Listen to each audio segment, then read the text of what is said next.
Hello friends, I am Aprati. Welcome back to our channel plant से space. जहाँ पर सर्दियाँ होती हैं वहाँ पर सर्दियों में अपराजिता के पौधे की पत्तियाँ सभी झड़ जाती हैं सूखकर, और फिर से फरवरी मार्च में उसमें न्यू ग्रोथ स्टार्ट होती है।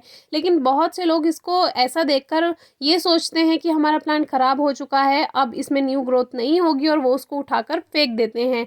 लेकिन कभी भी ऐसी गलती आपको नहीं करनी चाहिए। वैसे तो सीड से यानी कि बीज से अपराजिता को ग्रो किया जा सकता है, लेकिन क्यों ना पिछले पौधों को ही ठीक कर लिया जाए और सीड से भी नए पौधे ग्रो किए जाएं।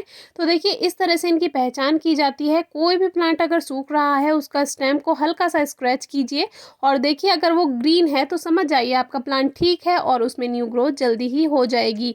ये काम आप हर पौधे में कर सकते हैं। और स्टेम पोर्शन इसलिए क्योंकि इसका जो मेन पौधे का जो पार्ट होता है वो स्टेम ही होता है, और इससे आप पहचान कर सकते हैं कि आपका प्लांट अभी बिल्कुल ठीक है। तो अभी जैसे कि फरवरी चल रही है, तो अभी आप प्लांट को ठीक कर लीजिए। जितनी भी ये पुरानी सूखी ब्रांचेस हैं इनको कट कर लीजिए। हालांकि ये अभी ग्रीन है, लेकिन फिर भी प्लांट की प्रूनिंग करना ज़रूरी है, जिससे न्यू शूट्स जो भी आएंगी वो अच्छी और हेल्दी आएंगी। और फिर आप अपने अकॉर्डिंग बेल को शेप दे सकते हैं। आप चाहे तो फिर से इसको बेल की तरह ग्रो कर सकते हैं, या हमारी तरह एक छोटे पौधे की तरह भी आप इसको ग्रो कर सकते हैं। उसमें टाइम टू टाइम प्रूनिंग करनी होती है, ट्रिमिंग करनी होती है प्लांट की, यानी हल्की हल्की कटिंग। तो आप पौधे की तरह भी इस प्लांट को ग्रो कर सकते हैं। इन दोनों प्लांट्स में एक सफ़ेद अपराजिता है और एक नीली अपराजिता है। नीली अपराजिता को लगभग 3.5 साल से ज़्यादा हो चुका है, क्योंकि ये हमने आपसे मई 2019 में शेयर किया था प्लांट, और ये वही प्लांट है जो कि ये फर्स्ट वाला प्लांट नीली अपराजिता का है। तो इसको तो हम रिपोर्ट नहीं करने वाले हैं। तो फिलहाल मिट्टी की गुड़ाई करके इसमें 2 मुट्ठी हमने गोबर की खाद मिला दी है। अगर पॉट ज़्यादा बड़ा है यानी गमला ज़्यादा बड़ा है तो आप 2 की जगह 3-4 मुट्ठी उसमें गोबर की खाद या वर्मी कंपोस्ट मिला करके इस तरह से सॉइल में अच्छे से मिक्स कर दीजिए, गुड़ाई कर दीजिए। अगर आपको प्लांट रिपोर्ट नहीं करना है, और अगर रिपोर्ट करना है तो आप कर सकते हैं। और जो रूट्स इस तरह से ऊपर की तरफ आ रही हैं इनको भी आप हटा सकते हैं। तो ये एक तरह से रूट स्ट्रिमिंग हो जाती है, और फिर से वाटरिंग करके हमारा प्लांट तैयार है। कोई मेहनत भी नहीं करनी पड़ी और प्लांट भी तैयार हो गया। अब सेकंड प्लांट ये वाइट अपराजिता का है, इसको रिपोर्ट करके आपको दिखा देते हैं। तो इस तरह से प्लांट को बाहर निकाल लेना है, और नीचे नीचे की सॉइल को हटा करके हल्का हल्का रूट स्ट्रिम कर सकते हैं। प्लांट पे कोई इफेक्ट नहीं पड़ेगा गलत, तो आप इसकी रूट स्ट्रिम कर सकते हैं कुछ इस तरह से। दोबारा से एक अच्छा सॉइल मिक्सचर बनाकर इसको रिपोर्ट कर दीजिए, तो आपका प्लांट और अच्छी ग्रोथ कर पाएगा।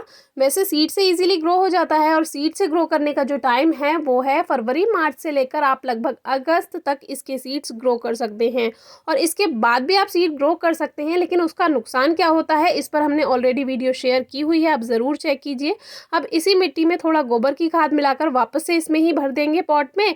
और ड्रेनेज होल ज़रूर चेक कर लीजिए पॉट का। इसमें साइड में ड्रेनेज होल है, इसीलिए हमें ज़्यादा देखभाल की ज़रूरत नहीं है, और ऐसे ही डायरेक्ट पॉटिंग मिक्स हमने भर दिया है। और एक लेयर गोबर की खाद की डालने के बाद दोबारा से इसमें वही पॉटिंग मिक्स की एक लेयर बना देते हैं। हमें थोड़ी जल्दी थी, इसीलिए इसी मिट्टी का यूज़ कर लिया है हमने। आप चाहें तो इसी मिट्टी को थोड़ा सा धूप दिखा दीजिए, यानी कि रिचार्ज कर लीजिए, और फिर से इसी मिट्टी को यूज़ कर सकते हैं। लेकिन हमने तुरंत एकदम से ऐसे ही इस मिट्टी को यूज़ कर लिया। तो इस तरह बिना रिपोर्ट किए किस तरह से प्लांट ठीक करना है, और रिपोर्ट करके प्लांट कैसे ठीक करना है, दोनों ही बातें एक ही वीडियो में आपको देखने के लिए मिल गई। तो आशा है आपको समझ आ गया होगा। फिर भी अगर आपको कुछ समझ नहीं आया है तो इंस्टाग्राम या फेसबुक या यूट्यूब के कमेंट बॉक्स में आप हमसे पूछ सकते हैं। अगर आपने रिपोर्टिंग करते समय प्लांट की रूट्स डिस्टर्ब की हैं तो प्लांट को कम से कम 2 से 4 दिन तक धूप में ना रखें। और अगर रूट्स डिस्टर्ब नहीं की हैं तो आप उसको डायरेक्ट धूप में भी रख सकते हैं। अगर रूट्स दिखाई दे रही हैं तो उनको इस तरह से ढक दीजिए, क्योंकि सूरज की धूप जब इस पर पड़ेगी तो प्लांट स्ट्रेस में जा सकता है। तो इस बात का ध्यान रखिए।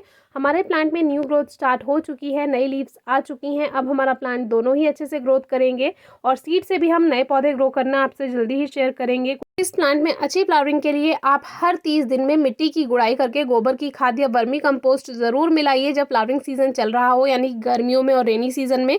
और फिर भी अगर आपको कोई परेशानी आती है, फ्लावरिंग नहीं हो रही है या कोई और दिक्कत है, तो आप कमेंट बॉक्स पे हमसे ज़रूर पूछिए।